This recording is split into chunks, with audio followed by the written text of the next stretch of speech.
እንግዲህ ሁላችሁም የየራሳችሁ አስተዋጽኦ ይኖራችኋል ብለን እናስባለን። ጊዜ ላለመውሰድ እንግዲህ አጠቃላይ የትግሉ ግብ የኢትዮጵያን ህዝብ የስልጣን ባለቤት ማድረግ ነው። የኢትዮጵያ ህዝብ ስልጣን የለውም በአሁኑ ሰዓት። ስልጣን የጥቂት ማፊያ ቡድን እጅ ስለወደቀ አንዳንድ ሰዎች አንዱ አምባገነን ቢሄድ ሌላው አምባገነን ቢመጣስ የሚልም ስጋት ስላለ አጠቃላይ ግቡ ሁሉም አካላት አምነው እየሰሩ ያሉት የኢትዮጵያ ህዝብን የሚወስንበት እድል መፍጠር፣ የኢትዮጵያ ህዝብ የስልጣን ባለቤት የሚሆንበትን ሁኔታ ማመቻቸት መሆኑን ሁሉም ሰው ልብ ሊለው ይገባል ለማለት ነው። ካረዘምኩ በጣም ይቅርታ። ታንኪዩ። በጣም እናመሰግናለን አሸናፊ የትብብሩ የስራ አስፈጻሚ ኮሚቴ ጸሐፊ ስለሆነ ነው። ሌሎችም አሁን እዚህ ላይ ያሉ ያስተዋወቅ እንደናናል፣ ግን ለአንድ ሰው እድል ልስጥና በ5 ደቂቃ ባነሰ ጊዜ ውስጥ እሱ ከተናገረ በኋላ ወደ ዋናው ዝግጅታችን እንሄዳለን። ኢንጂነር አህመድ አብስዬ።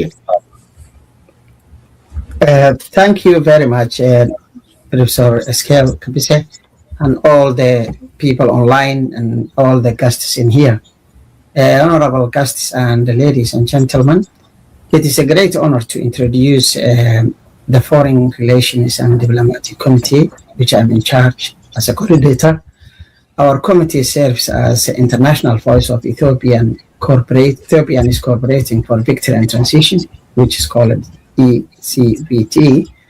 Our mission is to build international confidence in our political alternative and to secure political, diplomatic, moral support for peaceful, democratic, and inclusive transition in Ethiopia, because normally it doesn't happen to have very good, peaceful transition. Our work is based on constructive engagement with external parties, influential stakeholders, particularly regional actors in the Horn of Africa and East Africa. We are committed to strengthen cooperation with the governments, international institutes, and in particularly human rights organizations. We will also work closely with Ethiopian diaspora, whose knowledge, commitment, influence are essential to achieve the objectives of this organization. The key responsibility of the committee, which is under my coordination, is to ensure that international community to understand the realities on the ground in Ethiopia. We will provide credible and evidence-based information on the humanitarian consequence of the conflict, including civilian suffering, displacement, human rights violation, and the obstacles to humanitarian assistance, as you know, some of the regions like Amara and Tigray region. We will also draw attention to the growing crisis of the youth unemployment and the lack of opportunities that force many young Ethiopians to undertake dangerous journey across the Mediterranean in search of safety. They need to have because their country have a war. They need a safety place and a better future, where far too many tragically lost their lives. ECTV will also work to raise international awareness of the grave abuse committed against Ethiopian and the other African migrants along the migration route, particularly in Libya. As you know, they are beating children, they are asking money. We will advocate for the accountability for those responsible for kidnapping, torturing, extortion, human trafficking, and killing migrants, including criminal networks that exploit vulnerable people and demand ransom from their families. They ask $12,000, $10,000, something like that. We will call for strong international cooperation to protect migrants, upholding human rights, dismantling trafficking network, and bringing perpetrators to justice. Through diplomacy, advocacy, and accuracy reporting, we will promote gathering international engagement to humanitarian assistance, accountability, and a peaceful political solution. Our objective is to ensure that the voice, aspiration, legitimacy concern of Ethiopian people are heard, understand, respected by the international community. Together through principle diplomacy, constructive engagement, and international coordinations, we will help building peaceful, democratic, united, prosperous Ethiopian for full its people. That's the important thing we need to bring all together. Thank you very much. Thank you very much. ይሄም ያው የዲፕሎማሲ እና የፎሬን አድቮኬሲ ስለሆነ በእንግሊዝኛ ቋንቋ ነው። ሌሎችም ብዙ ሰዎች እኔ ራሴን ምን ይሉኛል እናንተ እኮ በኦሮምኛ በአማርኛ በትግርኛ ነው የምታወሩት የምትሉትን አንሰማም ስለሚሉ ለዚህ ነው በአህመድ በእንግሊዝኛ የተናገረው። አሁን እናንተን ሁላችሁንም አመሰግናለሁ። ሌሎቹ አባላታችን በኋላ ይመጣሉ ለመተዋወቅ ደረጃ። አሁን ቀጥታ ወደ ዋናው ዝግጅት እንሄዳለን። ይሄንን በማስተላለፍ ላይ ለምትገኙት ይሄን የሪዮት ሚዲያ፣ የኢትዮ ፎረም፣ አንከር፣ ሮሃ ኤንድ ዛራ ሚዲያ በጣም አመሰግናቸዋለሁ። በጽናት ስትሰሩ ነው ኢትዮጵያ ህዝብ የሚያያችሁ የሚያውቃችሁ። አሁንም እየተንጠባጠበ የመጣውን ነገር ሁሉ ችላችሁ ይሄንን ለማስተላለፍ ስለመጣችሁ አስቀድሜ የሚዲያ ሰራተኞቹን በቅርብ ስለማውቃችሁ ወዳጆቼ ጓደኞቼ ስለምላችሁ ምን ያህል እንደምትለፉ ምን ያህል እንደምትታገዙ ብዙ ፈተናን እንደምታልፉ አውቄ ነው። ይሄንን ስለማውቅ ነው። ከኔ የበለጠ ጸዳለ ታውቀዋለች እዛ ውስጥ ስላለችው ስለሱ ልትናገር ትችላለች። ግን ሳላመሰግናችሁ አላልፍም ደጋግሜ ለማለት ነው። የፓነል ተካፋዮቹንም ምን ያህል እንደማመሰግናችሁ አላቅም። እኔንም ልደግም ነው። ጊዜውን ሰጣችኋለሁ፣ ለእናንተ ሰጣለሁ። ግን እጅግ አመሰግናችኋለሁ ለዘመናት ስላደረጋችሁ ተጋድሎ። ይሄንን ካልኩ በኋላ ዛሬ ያው የምንናገረው በርዕሱ የተበታተነ ፖለቲካን እንደገና መገንባት ከግጭት በኋላ በኢትዮጵያ ወደ ብሔራዊ ውይይትና ባለ ብዙ እርከን ሽግግር የሚጠጉ የሚወስዱ መንገዶችን መተለም የሚል ነው ዓላማችን።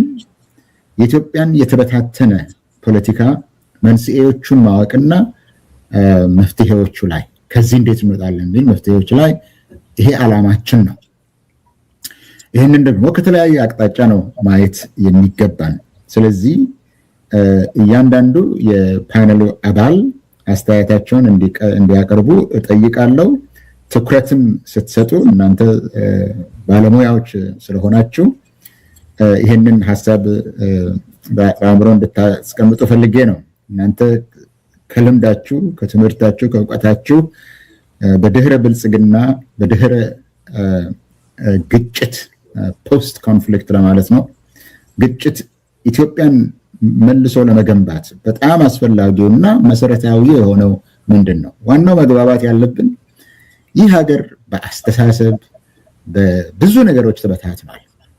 ያን አሁን ወደፊት የሚመጣው ተግዳሮት ይሄን እንዴት አድርገን አንድ ላይ እንመልሳለን ነው።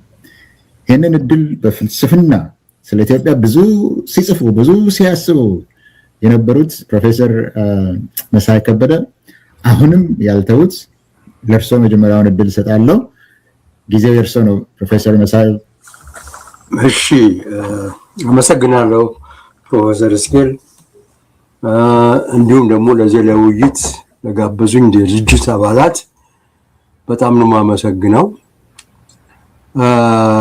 መጀመሪያ ማለት የምፈልገው በጣም የተቀደሰ መድረክ ነው። ምክንያቱም ያለውን ሂደት የመበታተን ሂደት ቀይሮ ወደ ማሰባሰብ ለመሄድ የሚጥር ድርጅት መሆኑ በጣም የሚያስመሰግነው ነው። የሚያስፈልገውም እሱ ነው። እና እንግዲህ ስለ ኢትዮጵያ ስንመጣ እኔ አርስቱንም በደንብ አስቤበታለሁ። እንግዲህ ሪቢልዲንግ ፍራክቸርድ ዩኒቲ ነው የሚለው።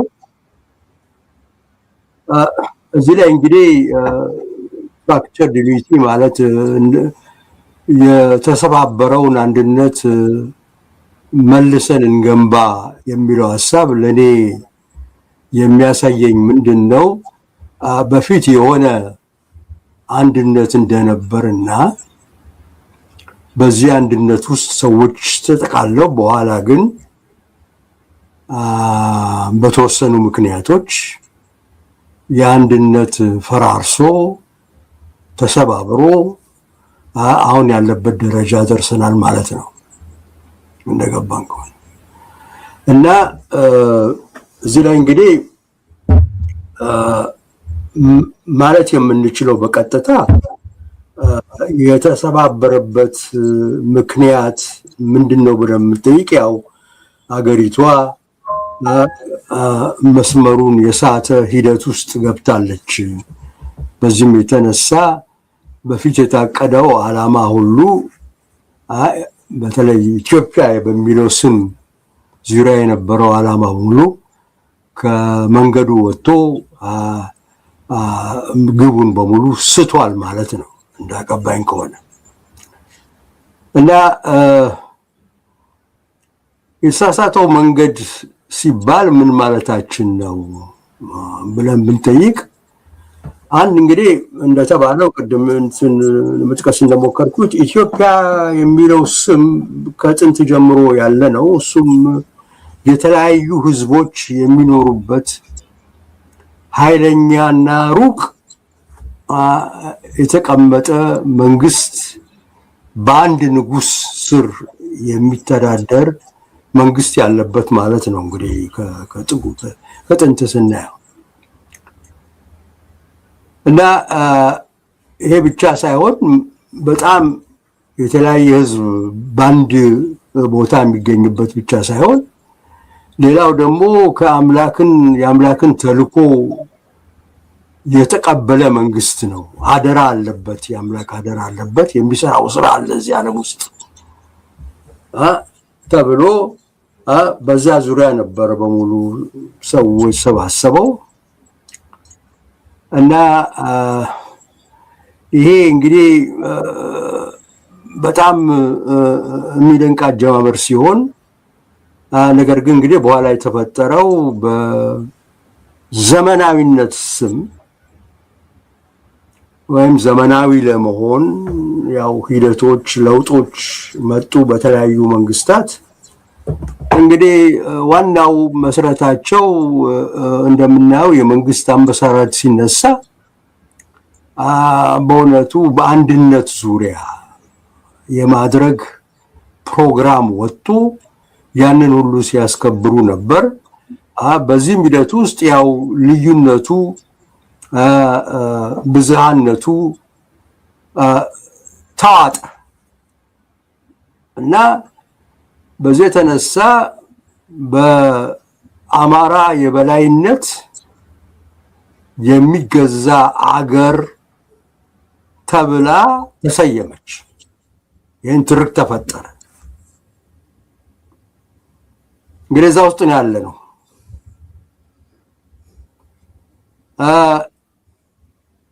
ይህ አመለካከት ወይም ሂደቱ ራሱ እንግዲህ የዘውግ ማንነትን በጣም ከማጠናከሩም በላይ ወደ ብሔር ደረጃ ማለት ዘውግን ወደ ብሔር ደረጃ በማውጣት